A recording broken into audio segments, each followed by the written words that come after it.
दोस्तों नमस्कार, कैसे हो आप सब। आशा करता हूँ अच्छे होंगे। दोस्तों आज दिन वेडनेसडे का और आज डेट है 22 मार्च 2023 और दोस्तों अभी टाइम हो रहा है 7:39 हो चुके हैं शाम के और मैं पहुँच गया हूँ मटियाला रोड पे घर के पास। और लास्ट ड्रॉप मेरा हुआ था जनकपुरी नांगल फ्लाईओवर से। जैसे ही उतरते हम जेल रोड की तरफ जब जाते हैं तो वहीं पे ड्रॉप हुआ था और ये ड्रॉप मैं लेकर आया था गुड़गांव से। आपका गलेरिया मार्केट साइड से पिकअप दिया था और बिना लोकेशन डाले ही आ गई थी मेरे पास राइड। तो दोस्तों आज मैं मॉर्निंग में निकला था, मॉर्निंग में नहीं निकला, आज निकला था दिन में। और दिन में निकला था 2 बजे करीब। और 2 बजे अगर आप निकल रहे हो तो आपको पता ही है फिर काम की हालत क्या होगी। तो काम की हालत है बिल्कुल कम और बिल्कुल ही थोड़ा सा काम करके आ रहा हूँ। और लेट में क्यों निकला था वो मैं बताया था दोस्तों। लेट इसलिए निकला था क्योंकि आज मेरी बेटी का इंजेक्शन लगवाना था। तो बेटी के 4 महीने पूरे हो गए थे। तो मतलब 3 महीने में मतलब हर 1 महीने में वो बुला रहे थे। तो आज डिस्पेंसरी सेक्टर 12 की डिस्पेंसरी है वहीं पे लगना था। तो वेडनेसडे या फ्राइडे को लगता है। तो आज वैसे भी फर्स्ट नवरात्रा है तो फास्ट भी रखा हुआ था। तो मैं सुबह मतलब लेट ही निकलता। तो थोड़ा सा पूजा वूजा करने में थोड़ा सा टाइम लग ही जाता है, आपको पता ही है। तो फिर सुबह मतलब फिर पूजा करने के बाद फिर वही निकला था मैं 10 बजे। इंजेक्शन लगवा के आया बेटी को। तो 1-2 घंटे लग ही जाते हैं मतलब, क्योंकि वहाँ भी जब हम जाते हैं तो वहाँ भी भीड़ लगी रहती है। तो ऐसे ही दोस्तों काम जो होते हैं घर के वो भी ज़रूरी होते हैं करने। क्या है कि इसीलिए हम लोगों का टाइम फिक्स नहीं हो पाता है और इसलिए हमें ये फ्रीडम मिला हुआ है ओला उबर से कि आप अपने बॉस खुद हो तो आप जिस मर्जी टाइम निकल जाओ। बस यही होता है कि अगर आप लेट निकलते हो तो फिर आपका सारा काम लेट स्टार्ट होता है और लेट ही फिर वो होता है। अगर करना चाहो तो फिर लेट देर तक आपको करना पड़ेगा, पर उसके फिर कोई फ़ायदा नहीं है देर तक करने का, है ना। फिर अगले दिन के लिए फिर दिक्कत हो जाती है। तो आज वैसे भी फास्ट था तो इसीलिए फिर राइड भी मेरे वैसे गुड़गांव से ही डायरेक्ट आ गई थी जनकपुरी की। तो मैंने कहा चलो ठीक है यार, घर के पास की है तो घर के पास से आपका वहीं से जनकपुरी से मैं सीधा इधर उत्तम नगर वाली साइड से आ गया था। कुछ मेडिसिन लेनी थी तो वो दवाइयाँ भी ली, बच्चे का डायपर लिया, ये सारी चीज़ें लेते हुए मैं आ रहा हूँ आज। तो दोस्तों आज पहली बुकिंग मेरे पास 2 बजे आई थी। 2 बजे मैंने ली थी सीधा मेरे पास जब जैसा कि पता ही आपको बुकिंग आती है गुड़गांव की। तो उद्योग विहार की बुकिंग मिल गई और बुकिंग मैंने ड्रॉप करी। उसके बाद फिर मैं पहुँच गया था यहाँ पर आपका सीधा मैं आ गया था दोस्तों एम्बियंस मॉल के पास। और हाँ, जिस बुकिंग को मैंने छोड़ा ये लगा लीजिए दोस्तों, ऐसी बुकिंग आप इमेजिन नहीं कर सकते कि इस बुकिंग में क्या है कि जीपीएस का इशू रहा। ठीक है, मैडम को गुड़गांव से मतलब घर के पास से ही पिकअप लिया था, द्वारका से ही, और उद्योग विहार छोड़ा। और जो बिल बना वो बिल्कुल नहीं बना, उसमें कैश डिड नॉट कलेक्ट ऐसे कुछ आ रहा था। तो मैंने जब देखा तो जीपीएस में प्रॉब्लम आ गई। अब वो उसका कैश का बिल मैंने उससे मैडम से पूछा कितना बिल बता रहा है, कह रही 300 क्या। तो मैंने क्या गलती यही कर दी, मैंने फ़ोन को रिस्टार्ट कर दिया। तो रिस्टार्ट करके फिर दोबारा ऑन किया तो उसमें 221 उसका बिल आया। तो वो पेमेंट देके जा चुकी थी। मैंने कहा मैं अभी ट्रिप एंड कर दूंगा मैडम, जीपीएस इशू है उसकी वजह से मतलब प्रॉब्लम ये और ये, और बिल भी आपका कम ही बनेगा पर वो ठीक नहीं हो पाता। ठीक है, टेक्निकल इशू है तो आप जो है वो ही दे दीजिए। तो वो दे तो दिया अब उसने। तो क्या है कि बिल ये लगा लीजिए 221 बनाया। 221 में दोस्तों मेरे को जो दिए सिर्फ 116 रुपये मात्र, और 105 रुपये उसने कमीशन काट ली। तो अब आप देखो किस हिसाब से, मतलब इसको वो टेक्निकल इशू का पता है, गाड़ी 0 किलोमीटर चली है, पर इनको ये जानना चाहिए कि कमीशन आप किस बेस पे काट रहे हो। 0 बिल मतलब बिल 221 बनाया तो 221 में 30% कमीशन कितनी होगी। तो कमीशन की तो कोई वो ही नहीं है दोस्तों, ऐसे ऐसे उसमें फंस जाते हैं। तो अब मेरे को पता है ये जीपीएस का इशू शायद मेरा फ़ोन पुराना है या हैंग होता है थोड़ा बहुत, इस वजह से प्रॉब्लम हो जाती है। या आपके साथ भी दोस्तों ऐसा होता है कि जीपीएस का इशू हो जाता है और गाड़ी जहाँ से हम पिकअप लेते हैं वहाँ से पूरा बिल कैलकुलेट कर नहीं पाता और कम बिल बन जाता है और कस्टमर की हो जाती है मौज। कई बार मौज उनकी हो जाती है जिनकी ऑनलाइन पेमेंट होती है। कैश वालों को तो चलो आप समझा के भाई कैश की पेमेंट आपको देनी पड़ेगी जितनी है। अब ऑनलाइन वाले की तो ऑनलाइन आपने स्विप कर दी कंप्लीट, उसके बाद आपको बाद में पता चल रहा है 5 मिनट बाद, जब तक वो जा चुका होता है। फिर उसके बाद जब ट्रिप कंप्लीट हो जाए ना आप मोबाइल नंबर निकाल सकते ना कुछ कर सकते, और फिर बाद में कस्टमर इतने वो होते हैं कि वो बात ही नहीं करते। भैया एक बार फ़ोन कर लिया ना आपने तो फिर बात ही नहीं करेंगे आपसे कि कुछ, अगर उनको लग रहा है ना कि उनका नुकसान होने वाला है तो वो फ़ोन ही नहीं उठाना बंद कर देंगे। तो ऐसा दोस्तों आपके साथ भी हुआ है, मेरे साथ तो ये कई बार हो गया है। मुझे तो लग रहा है कि मुझे अपना फ़ोन चेंज कर देना चाहिए, क्योंकि मुझे यही लग रहा है फ़ोन का ही इशू चल रहा है मोस्टली। तो फ़ोन के इशू की वजह से क्या है कि नुकसान बहुत हो जाता है। अब ये जो राइड थी इनसे ले तो लिया था मैंने, बट आपको दिखा रहा हूँ यहाँ पर, आप देख सकते हैं कमीशन कितना काटा है इसने, और किलोमीटर बिल्कुल 0 दिखा रहा है और टाइमिंग वगैरह सब दिखा रहा है। तो ऐसे ऐसे मतलब वो हो जाता है। तो दोस्तों इनको मैंने यहाँ पर गुड़गांव छोड़ा, उसके बाद एम्बियंस मॉल से मेरे पास सीधा बुकिंग आई थी आपकी। एक सेकेंड में गाड़ी लगा दूँ, घर के पास पहुँच चुका हूँ।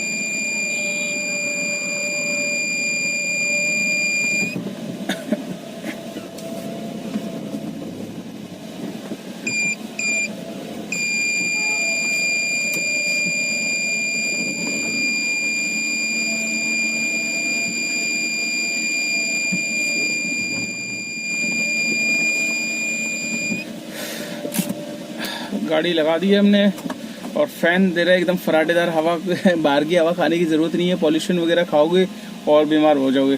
तो दोस्तों वहाँ से एम्बियंस मॉल से मेरे पास जो बुकिंग आई थी सीधा राजनगर की आ गई थी, पालम की। तो पालम में भी मैंने राइडर को पूछा सर कहाँ पर जाना है, पालम में अंदर की साइड जाना है क्या? कहता है नहीं यार अंदर तो मैं आपको नहीं लेकर जाऊँगा, भारी उतर जाऊँगा। मैंने कहा ठीक है अच्छी बात है।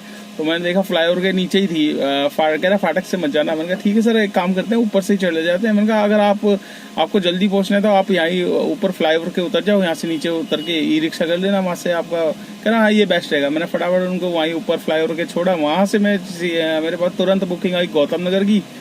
तो नीचे उतरते ही महावीर एनक्लेव से ही गौतम नगर की बुकिंग आई, वो ली। उसके बाद उनको गौतम नगर से ड्रॉप करते ही मेरे पास आ गई थी एडवांस में ही कनाट प्लेस की। तो जनपद की थी, जनपद छोड़ के फिर मेरे पास हनुमान मंदिर से सीधा गुड़गांव की दोबारा आ गई।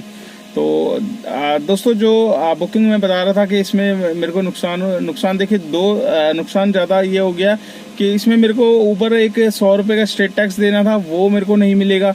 ठीक है, तो अब ऊपर ने क्या किया है, कस्टमर से तो हमने तो कस्टमर से ले लिया, पर इसमें ये है कि 100 रुपये जो कमीशन काटी है ना वो बड़ी गलत काटी है। वो समझ से बाहर है कि 0 किलोमीटर में गाड़ी चली है और 0 किलोमीटर में इतनी ज़्यादा कमीशन काट रहा है ओला उबर। तो दोस्तों आज मैं बात करने वाला हूँ ओला उबर से रिलेटेड, और ओला उबर ड्राइवर भाइयों का मतलब स्टेटस जानने की कोशिश कर रहा हूँ। दोस्तों आपको भी पता है जैसे कि गर्मी आ चुकी है और गर्मी में ड्राइवर भाइयों की हालत हो रखी है वैसे ही ख़राब, क्योंकि ट्रैफिक में इतना टाइम वेस्ट हो रहा है। खासकर गुड़गांव साइड जा रहे हैं तो वेस्ट हो रहा है, और चिराग दिल्ली साइड से अगर कहीं से आ रहे हैं तो उधर ट्रैफिक के मतलब एक तरीके से ये लगा लो कि सीधा कमाई पे इतना ज़्यादा 40% तक का इफेक्ट पड़ गया है। ऊपर से रेट इतने कम मिल रहे हैं कि जिसकी कोई हद नहीं है। तो अभी ड्राइवर भाई काफ़ी लोग परेशान हो रखे हैं।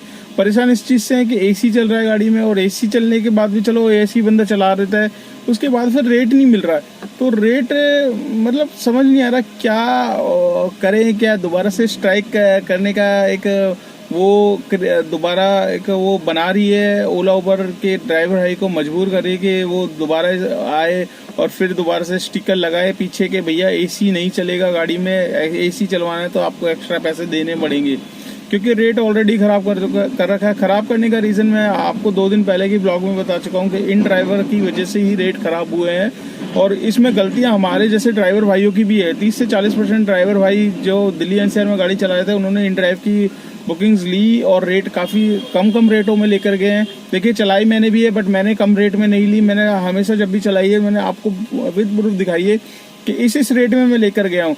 तो जो ओला उबर से भी ऊपर के रेट थे उसमें मैं लेकर गया हूँ उनको। तो मैं हमेशा यही बोलता था कि भाई आने वाले टाइम में आप लोगों की ये दिक्कत होने वाली है। 6 महीने तक ये फ्री का आपको देगा, उसके बाद आपकी कमीशन कटने लगेगी। तो वही चीज़ हुई, 10-15% कमीशन कटने लग गई है। ठीक है, 10 से 15 से 20 भी होगी, फिर 30 भी होगी, और ज़्यादा पता नहीं कहाँ तक हो जाएगी। बट अभी क्या है कि अभी हो गया रेट ख़राब बिल्कुल मार्केट का। तो रेट ख़राब हो गया है जिसकी वजह से ओला उबर ने रेट डाउन कर दिए हैं। अब हमारा एसी चल रहा है कंटिन्यू, एसी पे सीएनजी की एवरेज नहीं आ रही, 130 140 पे CNG चल रही है, तो इसमें कोई बेनिफिट नहीं हो रहा। इसमें क्या है कि हमारी जो अर्निंग है, सपोज 2000 रुपये की अर्निंग है, 2000 में हमारा ये लगा लो 300-400 रुपये तक की CNG हमारी एक्स्ट्रा लग रही है। तो जहाँ CNG लग रही थी 700 रुपये की लग रही थी, वहाँ ये वो चीज़ हो गई है 1000 रुपये की। तो ऐसे में बड़ी डिफिकल्टी हो रही है और काफ़ी ड्राइवर भाई इस चीज़ को लेकर काफ़ी परेशान भी है, सोच रहे हैं क्या नाइट में चलाएं कि जहाँ AC नहीं चलाना पड़े। तो ऐसा क्या सोल्यूशन है दोस्तों? सोल्यूशन यही है कि क्या बोल सकते हैं, देखिए हमने पिछली बार कोविड के बाद भी कोशिश करी थी, ट्राई किया था। काफ़ी लोगों ने बेंगलोर से स्टार्ट हुई थी ये चीज़, बॉम्बे में भी स्टार्ट करी, काफ़ी ड्राइवर भाइयों ने दिल्ली में भी स्टार्ट करी AC नहीं चलाने पर AC नहीं चलाने पे क्या है कि एक ना माहौल सा वो हो जाता है। देखिए करना हो तो एक साथ सभी को करना चाहिए, नहीं तो एक एक करके अगर बंदा करेगा ना तो वो आपको पता ही है स्ट्रिक्टली एक्शन लिया जाता है। एक बंदा कोई आवाज़ उठाएगा तो उसकी आवाज़ को दबा दिया जाता है, just like ID black list कर दी, ये कर दी। अगर एक साथ कोई काम को करें तो जाके उसका सोल्यूशन होता है, बट एक साथ करने की किसी में हिम्मत है नहीं। कोई भी मुझे लगता नहीं है कोई यूनियन का एक साथ अपने साथ मिलके एक भाई रेट तय करे कि भाई गर्मी आ गई है, गर्मी में ड्राइवर भाइयों की हालत ख़राब है, ठीक है किराया नहीं मिल रहा है, जितना मिल रहा था उससे भी ज़्यादा आपने कम कर दिया है। तो इन सब चीज़ों के ऊपर बात करें, गवर्नमेंट से बात करें, तो कोई है ही नहीं दोस्तों। अभी ओला उबर के ड्राइवरों का माई बाप ही नहीं है कोई। तो मेन दिक्कत है इस चीज़ का, यही कंपनियां फ़ायदा उठाती हैं। तो अभी देखते हैं कब तक ये चलता है रेट, कब तक हमें कम मिलते हैं और कब तक हमें ऐसे कम प्राइस में ओला उबर चलानी पड़ेगी। तो चलिए दोस्तों इस ब्लॉग को कर लेते हैं यहीं पे एंड। आज की अर्निंग में बता देता हूँ आपको कितनी हुई है, कोई खास नहीं हुई है। यहाँ पर आपको दिखा देता हूँ 1256 रुपये का मेरा काम है, जिसमें से 2 टोल मिले हैं मेरे को। एक तो MCD का मिला है और दो MCD के मिलेंगे, एक हरियाणा का मिल जाएगा। 300 रुपये का टोल है, तो 1256 प्लस 300 1556 1500 1600 मान लीजिए। 1600 रुपये में 300 रुपये का टोल हटा लीजिए, 1300 रुपये का काम है। 1300 रुपये के काम में मेरी जो CNG दोस्तों डलवाई थी मैंने, वो आज मेरे पास ऑलरेडी 200 रुपये की CNG थी, 400 कुछ रुपए की मेरे पास आ गई थी। तो 600 रुपये की CNG में मेरी 500 रुपये तक की CNG खर्च हो चुकी है। तो अब आप देख लीजिए 1256 का काम है और 500 की CNG खर्च हो गई है। 1300 रुपये में से 500 हटा लेंगे तो बचेंगे 800। 800 में से 200 में गाड़ी की मेंटेनेंस, फिटनेस परमिट, इंश्योरेंस, गाड़ी के टायर घिस रहे हैं, ये चीज़ हटाऊंगा तो कितने बचेंगे? सिर्फ 600 रुपये। तो 2 बजे निकला था और अभी टाइम हो रहा है आपका 7:43 हो चुके हैं और तकरीबन 8 बज गए हैं। 3 4 5 6 7 8 6 घंटे में आपका 600 रुपये का काम आ रहा है। तो एक 100 रुपये की मतलब 1 घंटे के हिसाब से ये मान के चलिए। तो अर्निंग बहुत ज़्यादा डाउन हो चुकी है। 6 घंटे में अगर मैं 600 रुपये कमा रहा हूँ तो 12 घंटे में सिर्फ क्या 1200-1300 रुपये ही कमा पाऊँगा? तो ये चीज़ बड़ी सोचने वाली है। और अभी गर्मी में ये सारी ड्राइवर भाइयों के साथ हो रही है। तो दोस्तों देखते हैं, आई होप आशा करते हैं कि यूनियन वाले कुछ सुने और ड्राइवर भाई भी काफ़ी लोग परेशान हो रखे हैं। तो दोस्तों मुझे कमेंट्स करके बताना कि इसका सोल्यूशन क्या है, क्या करना चाहिए जिससे रेट ओला उबर दोबारा बढ़ाए। तो आपके कमेंट्स का मैं इंतजार करूंगा। आपके कमेंट्स बहुत कीमती होते हैं दोस्तों, बहुत लोग पढ़ते हैं, जो भी मेरी वीडियो देखते हैं सबसे पहले कमेंट्स सेक्शन में ही जाते हैं कि और ड्राइवर भाइयों की क्या वो क्वेश्चन है, क्या चीज़ है। तो अपने कमेंट्स ज़रूर रखा करें जब भी आप मतलब वीडियो देखते हैं। तो चलिए दोस्तों इस वीडियो को कर लेते हैं यहीं पे एंड। आपको वीडियो कैसी लगी लाइक कर देना, चैनल पे फर्स्ट टाइम है तो चैनल को सब्सक्राइब कर लेना, दोस्तों के साथ शेयर करना मत भूलिएगा। जितना आप वीडियो को शेयर करोगे उतनी वीडियो आगे पहुंचेगी, उन भाइयों के पास जाएगी जो ओला उबर के बारे में जानना चाहते हैं। आजकल कितना काम है, गाड़ी लेने में फ़ायदा है, नई गाड़ी ले, पुरानी गाड़ी ले, किस गाड़ी में फ़ायदा है, कौन सी गाड़ी कमा के दे रही है, कौन सी नहीं दे रही। तो ये सारी की सारी वीडियो मैंने डाली हुई है। और अगर आप वीडियो फेसबुक पेज पे देख रहे हो तो उसको भी फॉलो कर लेना दोस्तों। ज़्यादा से ज़्यादा शेयर करना, जितनी ज़्यादा शेयर करोगे हेल्प मिलती है और भाइयों को भी जानने की अपडेट कि ओला उबर में क्या चल रहा है। तो चलिए दोस्तों इस वीडियो को कर लेते हैं यहीं पे एंड और मिलते हैं आपसे कल नेक्स्ट डे नेक्स्ट अर्निंग पे। तब तक के लिए बाय बाय।